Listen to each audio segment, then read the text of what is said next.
Bismillahirrahmanirrahim. Alhamdulillahi rabbil alamin. Wabihi nasta'inu ala umurid dunya waddin.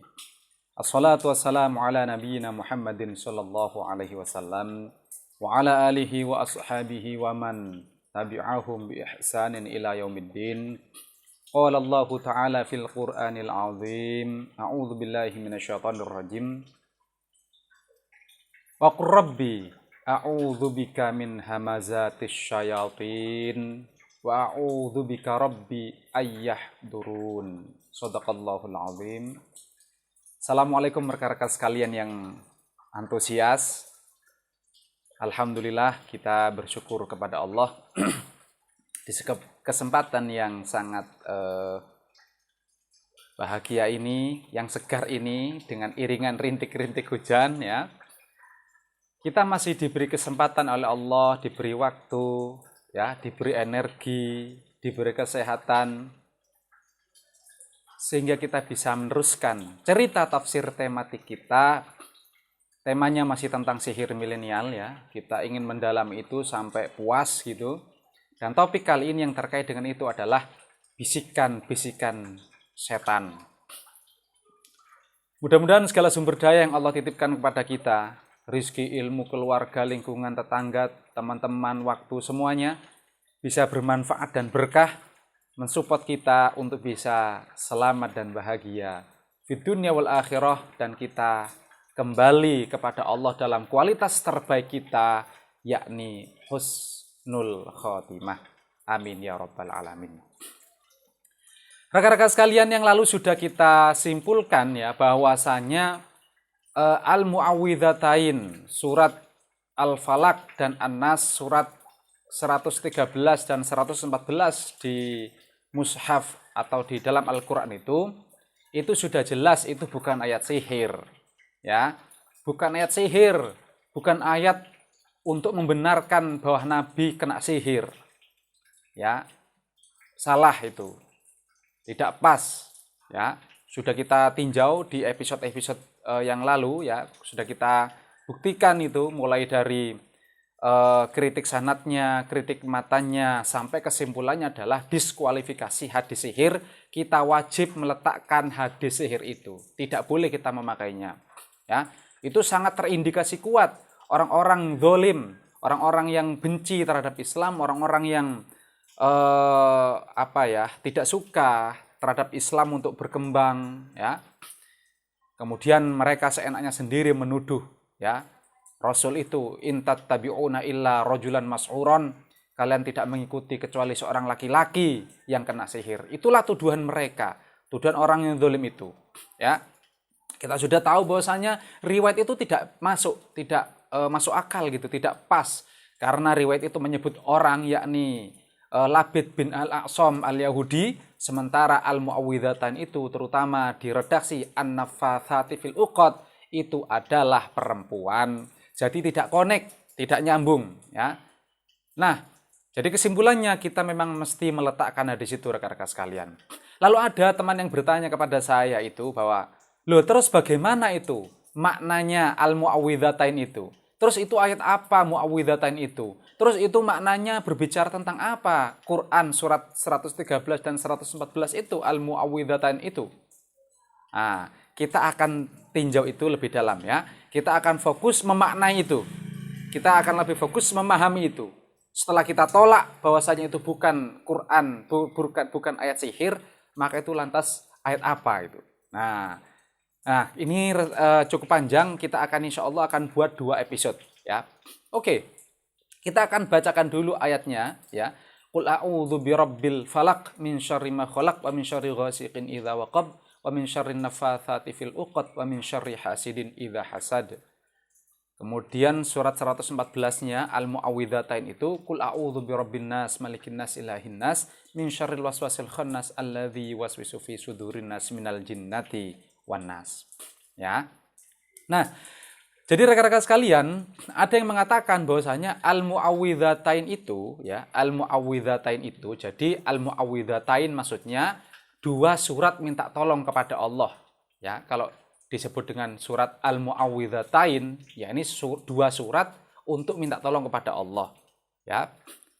Nah, ada yang mengatakan atau berpendapat bahwasanya surat 113 dan surat 14 ini itu adalah surat Makkiyah.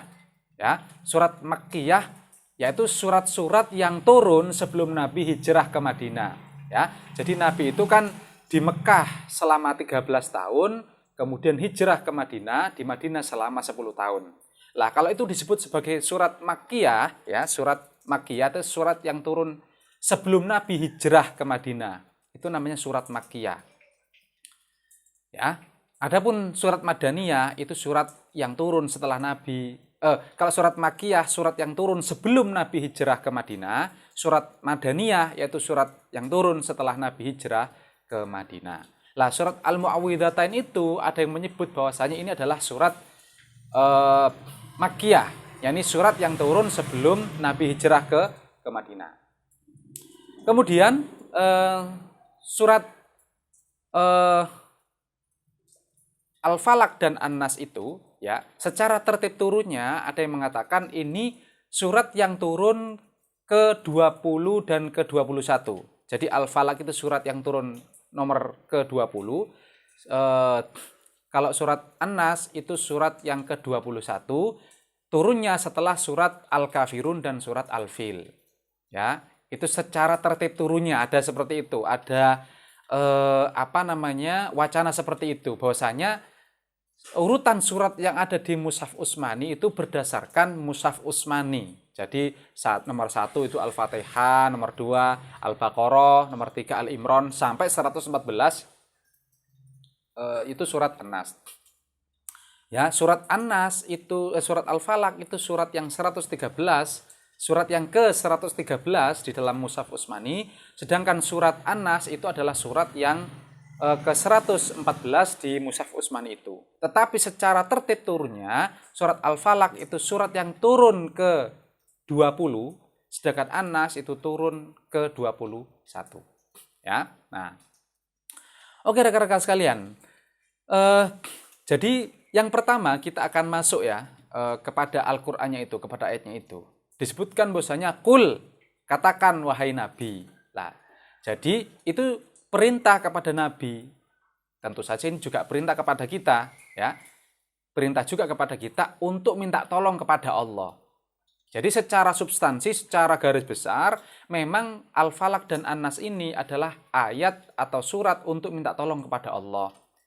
Ya, untuk Nabi dan juga untuk kita. Jadi suruh mengatakan kita itu. Kul, katakan wahai Nabi dan kita semua, a'udzu birabbil falaq. Aku minta tolong kepada Allah. Aku minta tolong birabbil falaq kepada Tuhannya subuh. Ya, atau kepada Tuhannya fajar. Min syarri ma khalaq, dari kejahatan makhluk, dari kejahatan makhluk yang Allah ciptakan. Ya, min syarri ma khalaq wa min syarri ghasiqin idza waqab, dan dari kejahatan malam apabila telah gelap gulita. Wa min syarri naffatsati fil uqad, dan dari kejahatan perempuan-perempuan yang meniup pada tali buhul. Wa min syarri hasidin idza hasad, dan dari kejahatan orang dengki atau pendengki ketika dia dengki. Ya. Kemudian di surat An-Nasnya, qul a'udzu birabbin nas, katakan aku berlindung kepada Tuhannya manusia, malikin nas, rajanya manusia, ilahin nas, Tuhannya manusia, min syarril waswasil khannas, dari bisikan-bisikan setan, ya. Minal jinnati wan nas, setan itu dari jin dan dari an-nas, dari manusia gitu. Ada yang seperti itu ya, minal jinnati wan nas, dari jin dan dari an-nas. Ya. Nah, rekan-rekan sekalian, karena kita akan bagi menjadi 2 episode ya, kita akan melihat secara garis besar atau secara makro dulu, sebelum kita masuk khusus pada redaksi an-naffatsati fil uqad ya. Nah, yang pertama, qul a'udzu birabbil falaq. Katakan aku berlindung kepada Tuhannya subuh. Ya. Yaitu Allah maksudnya. Tapi ini adalah ungkapan yang indah. Quran itu mesti seperti itu. Qul a'udzu birabbil falaq. Katakan, ya kita meminta berdoa kepada Allah, ya. Ketika kita merasa kena hantaman setan gitu ya. ketika kita gelisah, ketika kita sudah merasa ilfil, ya, merasa nggak enak gitu, kan ada, kita tuh punya feeling gitu, ya. Nah, kita disuruh itu, membaca itu Quran langsung yang menyuruh, kul katakan. Ya langsung aja, nggak perlu formal-formal, nggak perlu angkat tangan bahkan, ya. Kalau kita sakit misalkan, ditimpa kemudorotan, langsung saja katakan, kul langsung a'udzu birabbil falaq. Aku minta tolong kepada Tuhannya subuh, min syarri ma khalaq, dari kejahatan makhluk yang diciptakan oleh Allah. Nah, rekan-rekan sekalian, dari kejahatan makhluk yang diciptakan kepada Allah, yang diciptakan oleh Allah, ya. Ya, tentu saja rekan-rekan sekalian, di dalam wacana tafsir itu memang ada dua, ya. Yang pertama dibaca seperti ini, min syarrin ma khalaq, min syarrin ma khalaq, dari kejahatan makhluk, ma khalaqa, yang Allah tidak ciptakan, ya. Jadi kejahatan makhluk itu tidak Allah ciptakan, kata dia, ya. Lah, redaksi sebaliknya atau yang lain mengatakan min syarri ma khalaq, sesuai Rosam atau Mushaf Utsmani itu dari kejahatan makhluk yang diciptakan oleh Allah. Nah, rekan-rekan sekalian, memang secara substansi itu, ya, kejahatan makhluk secara makro semuanya ya memang Allah yang menciptakan, ya. Kejahatan makhluk apapun itu memang Allah yang menciptakan, ya. Memang Allah yang menciptakan kejahatan itu, keburukan itu memang Allah yang menciptakan secara makronya, secara umumnya, ya. Kejahatan apapun, kejahatan manusia, kejahatan binatang, kejahatan hewan, virus, ya, tumbuhan, ya, yang beracun dan seterusnya dan sebagainya. Jadi yang buruk-buruk, yang kejahatan di alam semesta ini ya memang Allah yang menciptakan semuanya secara global ini, ya. Jangankan kejahatan dan keburukannya, makhluknya dulu semuanya Allah yang menciptakan. Ya, hukum ini ada baik, ada buruk, ya memang Allah semuanya menciptakan, memang itu secara makronya, secara umumnya, globalnya seperti itu. Tetapi secara teknis operasionalnya, ya, secara teknis operasionalnya tuh, yaitu manusianya sendiri. Kalau ada manusia yang berbuat baik, yaitu manusia sendiri ya berbuat baik itu, perbuatan baiknya itu ya manusia sendiri, ya. Kalau ada manusia berbuat buruk atau makhluk apapun berbuat jahat, berbuat buruk, berbuat merugikan, yaitu dari dirinya sendiri, dari kehendaknya sendiri. Ya, itu secara teknis spesifik operasionalnya, ya kita memang diberi pilihan-pilihan itu. Ya, bahwasanya dalam kehidupan ini memang ada buruk dan baik. Lalu tapi kita diberi kebebasan untuk memilih. Ya, kalau mau pilih buruk silakan. Akibatnya adalah kerugian dan celaka dunia akhirat. Kalau milih baik, ya akibatnya adalah keuntungan, kebahagiaan, keselamatan di dunia wal akhirat. Ya. Ini terserah kemudian kepada pilihan bebasnya itu. Ya, kepada pilihannya itu. Allah sudah memberikan hukum itu, tinggal manusia itu menyesuaikan. Jadi memang semuanya itu memang dari Allah, tetapi kemudian oleh Allah itu diujikan. Ya. Coba rekan-rekan sekalian dibaca ya di surat 21 Al-Anbiya ayat 35 insyaallah. A'udzubillahi minasyaitonirrajim. Bismillahirrahmanirrahim. Kullu nafsin, ini terkenal ini. Kullu nafsin dha'iqatul maut wa nabluukum bisyarri wal khairi fitnah wa ilaina turja'un. Ya. Setiap yang bernyawa pasti akan mati. Ya. Kemudian wa nabluukum bisyarri wal khairi fitnah, kemudian kami uji kalian dengan keburukan dan kebaikan. Jadi memang untuk diuji oleh Allah itu. Keburukan dan kebaikan itu untuk ujian bagi manusia itu. Untuk ujian, namanya ujian ya. Kayak kita sekolah itu, ya, namanya ujian, tentunya hasilnya adalah nanti setelah ujian. Ya. Jadi rekan-rekan sekalian, kembali lagi teknis operasionalnya itu tergantung manusianya itu. Ya. Spesifik teknisnya pilihan bebas manusia itu. Oke, selanjutnya ayat berikutnya,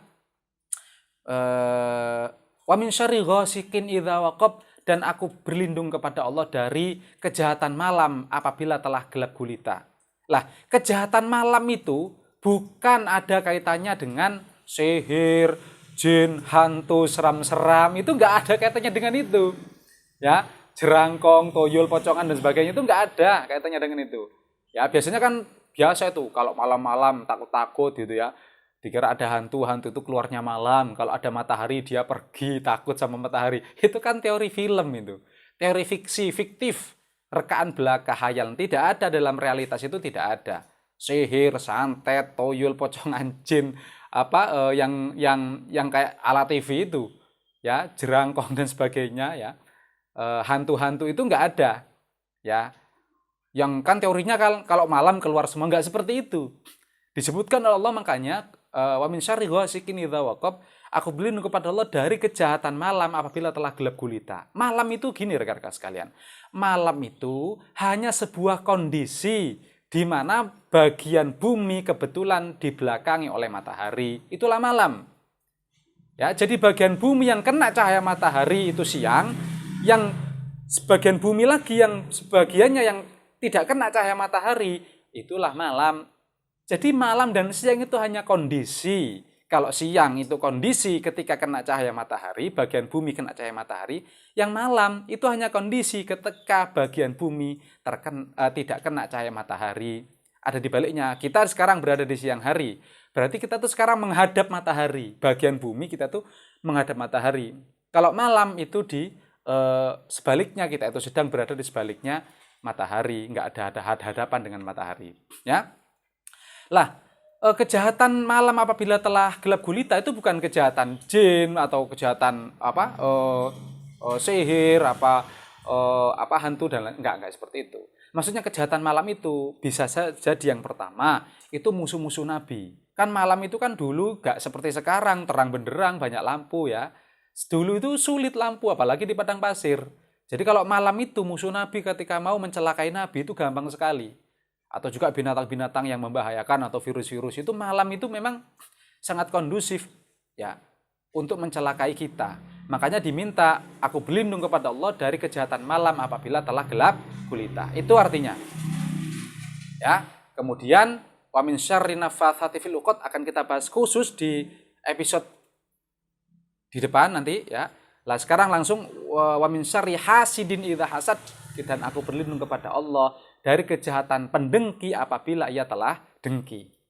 Ya. Jadi orang kalau dengki rekan-rekan sekalian, kalau sudah iri, kalau sudah dengki, itu sudah tertutup akal sehatnya itu. Ya. Orang itu kalau sudah iri, sudah dengki, sudahlah. Pokoknya itu ya fitnah, ya ghibah, kalau bisa dicelakai, kalau bisa dibunuh. Apalagi Nabi yang datang mengoreksi agama mereka, ya, mengoreksi keyakinan mereka, membawa agama baru Nabi itu yang dianggap mengancam posisi sosial mereka, posisi politik, posisi ekonomi mereka. Mereka menyangka seperti itu. Maka mereka dengki. Wah, kalau sudah dengki ini luar biasa. Orang itu akan melakukan segala daya upaya untuk mencelakai orang. Orang kalau sudah benci, apalagi ini bencinya sudah kolaboratif gitu, berkolaborasi, bekerja sama. Wah, ini semakin luar biasa. Ya, kejahatannya naudzubillah itu.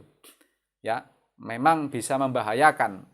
Makanya oleh Allah disuruh minta wa min syarri hasidin idza hasad, dan aku minta tolong kepada Allah dari kejahatan orang pendengki ketika ia telah dengki. Itu rekan-rekan sekalian yang bisa saya ceritakan pada kesempatan kali ini, ya. Mudah-mudahan ada manfaatnya. Akhiru da'wahum alhamdulillahirabbil alamin. Assalamualaikum.